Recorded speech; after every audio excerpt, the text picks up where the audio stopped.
বসো বসো, তোমার একটু ইন্টারভিউ নিয়ে নিই। তা মা, একটু সুন্দর করে হেঁটে দেখাও তো। আমি এক্ষুনি উড়ে উড়ে এলাম। হেঁটেই তো এলাম, দেখতে পারলি চোখে না বলছে পানি। বলছে যখন একটু হেঁটে দেখিয়ে দে না। শিওর হাঁটতে পারি। আরে থাম।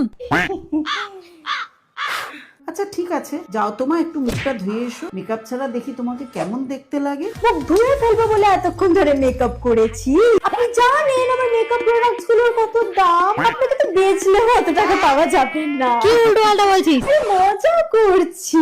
রান্না কি কি করতে পারো? সবকিছু, বাট মুডের উপর নির্ভর করছে। মুড হলে তবেই করবো, কিন্তু রান্না। মেয়ে যদি চায় তাহলে বিয়ের পর শ্বশুর বাড়িতে গিয়েও পড়াশোনা করতে পারে। না না না না না না না না, এসবই আর কি আমার সাথে ভুলেও মারবেন না। আপনি জানেন আমি উচ্চ মাধ্যমিকে ফেল করেছি বলে বাড়ির লোক আমার বিয়ে দিয়ে দিচ্ছে।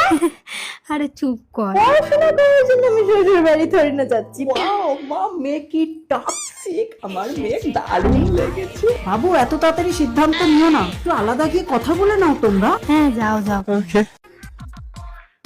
তোমার বিয়ের আগে কোনো বয়ফ্রেন্ড ছিল না তো? না মানে থাকলে কিছু না, কটা ছিল? একটা বয়ফ্রেন্ড ছিল না, গার্লফ্রেন্ড ছিল।